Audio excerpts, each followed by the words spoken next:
We're going to clean the condenser on this. This is pretty simple, but you know, I just want to kind of point this out. This condenser is a two-sided condenser. It's a triangle shaped with slab coils. You can see there's a condenser inside there too. They do come with a coil cleaning door. That coil cleaning door is useless. There is no point in using it because you will fight and spend more time cleaning this condenser if you try to do it through that coil cleaning door. There's about 20 screws. This triangle shaped panel comes right off and you get perfect access to that coil. Easy peasy. It's about, like I said, 20 or something screws. That's for one panel right there. They just bust right off. Nothing fancy. We can get in there and clean that thing properly from the inside out.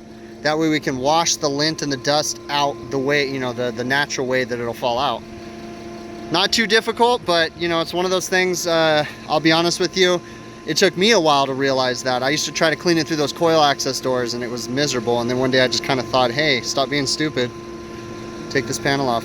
This works on their newer units too. The newer units actually come in two pieces. There's a slit right down the middle. You can take off one half, the other half. It's actually easier. So I'm using a spray pattern on this guy and I'm not even that far away. And look at how well it's draining out. This is the front side of the coil, the one that's easy to clean. See, it's draining out pretty well, I mean, for the most part, right? That's pretty good, and that's just spraying it from about that far away. If I go to this side, which is the hardest side to clean because it's tucked in this corner, I'm not even getting anything spraying out.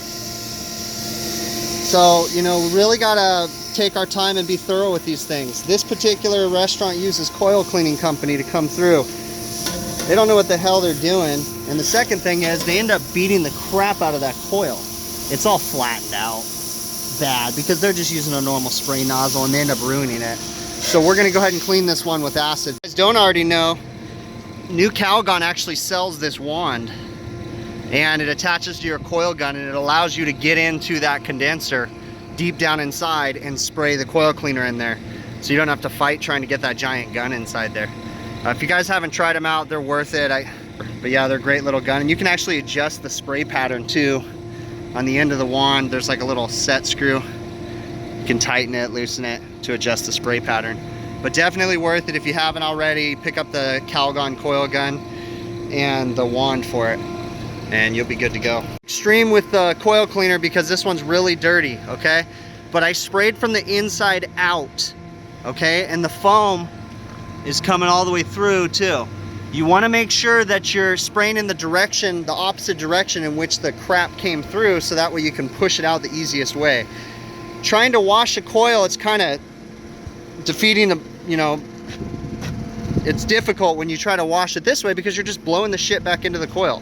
So all that foam you see is because I sprayed on the inside out. Okay, another thing about Calgon coil cleaner, it is an etching coil cleaner, so it is going to eat the top layer of the aluminum if you leave it on there long enough.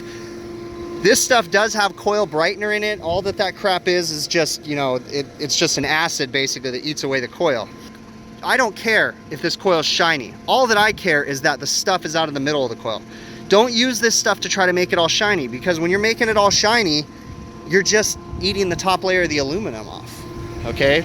So, you know, again, the purpose of this stuff is not to make it shiny. The purpose is to go all the way through the coil, push out the other stuff, and then rinse it with water. So now I'm gonna take my angle wand that I showed you in the beginning with water and I'm gonna wash everything from the inside out nice and good. And again, if there's a couple dark spots on the coil, that's not a big deal, just so long as the water's going through the coil properly. When I'm all finished up, I went ahead and did the other side. I also like to rinse all the stuff that I washed off the coil out of the area. So that way it just doesn't dry up and suck right back up on the coil. It's the little things that make you a good tech, make the customer like you more, you know, because you come out and clean the condenser, wash all the stuff away, and you necessarily don't have to come back so soon.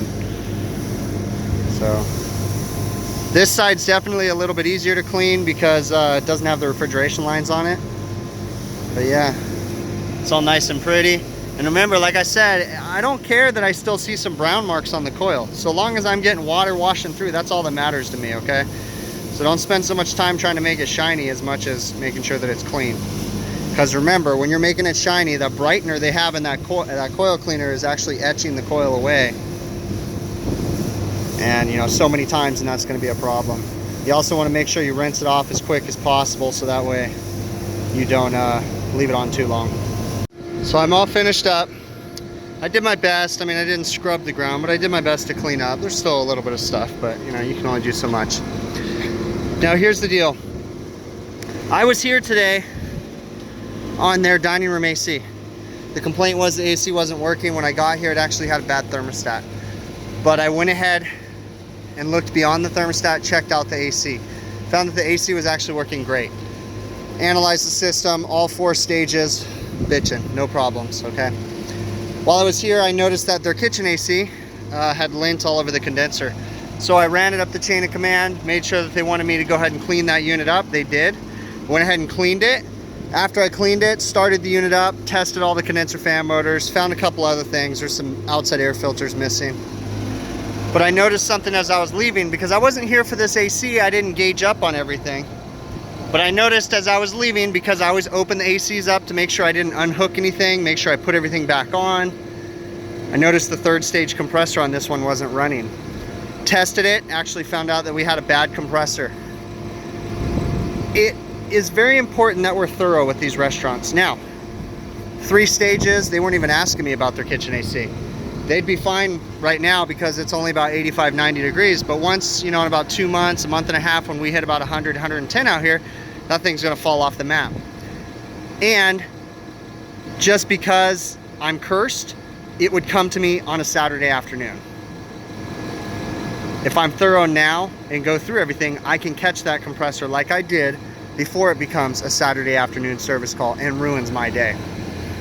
So I like to, while I'm up here looking at that dining AC, I open up the kitchen AC, look at the codes in that one, open up their bar AC, look at the codes in that one.